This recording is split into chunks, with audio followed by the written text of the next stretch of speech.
Hi class, my name is Nicolai Campbell, and today I will be talking about the benefits of coal mining, my family history, and why we should support this important industry.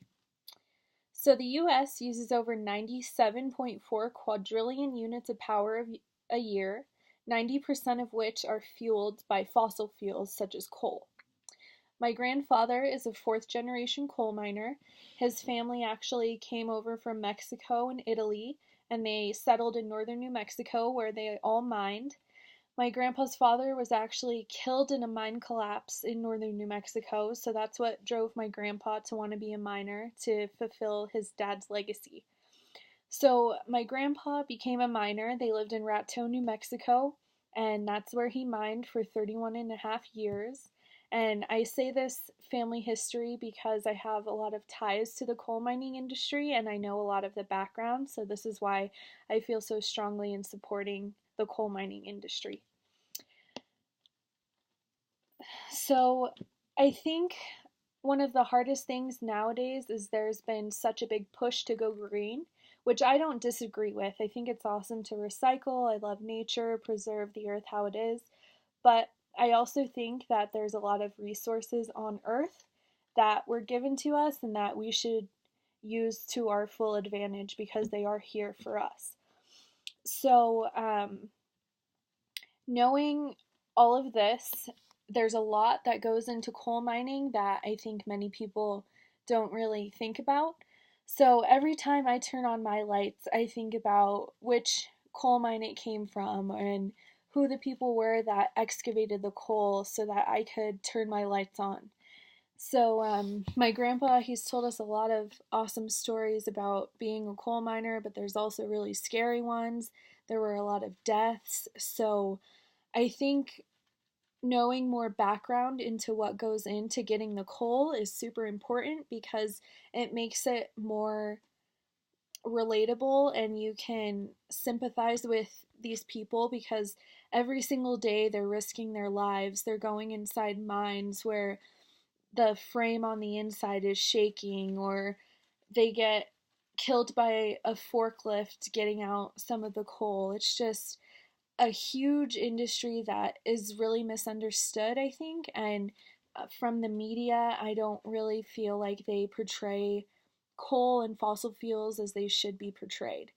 So basically, coal is just ancient bones of animals, plants, rocks, all of that that's been in the earth, and the pressure of the earth has made it into coal. So it's not anything toxic or um, dangerous that I know I've heard these things before from Go Green campaigns and everything. So coal isn't bad, it's natural, it's something that comes from the earth. So it's actually a really great resource because it is natural. So, my next point is coal is more beneficial than green energy because if you have ever driven to eastern New Mexico, I'm sure you've seen the windmill farms. That actually cost our state $1.6 billion just to set up.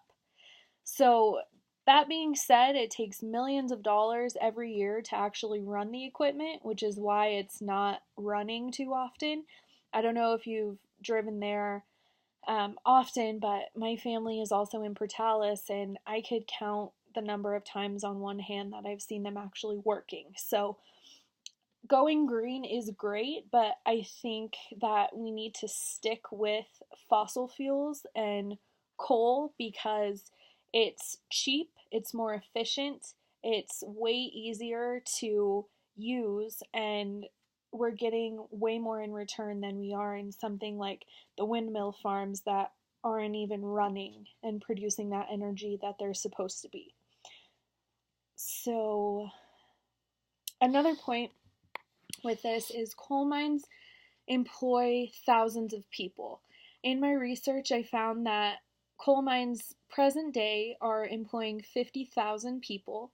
So if we account for the mines that have been closed, it could be hundreds of thousands of jobs that are open just for the coal mines. So back to my family history in Raton, New Mexico. it was thriving. There were over 6,000 employees for this one mine. The economy was great. There were so many houses. The schools were full. And the second that this Go Green campaign started, the mine actually shut down and the town became a ghost town now. There's no businesses. Everybody's on drugs. People have left. The ones that are there are not doing well because there's nothing to do there. So that's something really unfortunate about the push to go to alternative energies, because small towns are being destroyed. People are becoming out of business. People are losing their jobs. And these mines that are getting this coal and they could keep going for another 15 years are just being shut down and closed off, and all of those resources are going to waste because they aren't needed anymore. So all in all, coal is a great resource. I think that's something that we still need to push for, whether it's with our local government to our federal government. We can write letters supporting this industry, but I just feel that coal mining is something that we should all support and get behind because it employs so many people. It keeps small coal mining towns thriving, and it's the most efficient energy source that we have. And we need to exploit it as much as we can because it's a resource that will never end. We have enough coal to fuel our earth for the next 500 years. So thank you, class, and I hope you learned a little bit about the coal mining industry, and I hope that you can get behind it and support it. Thank you.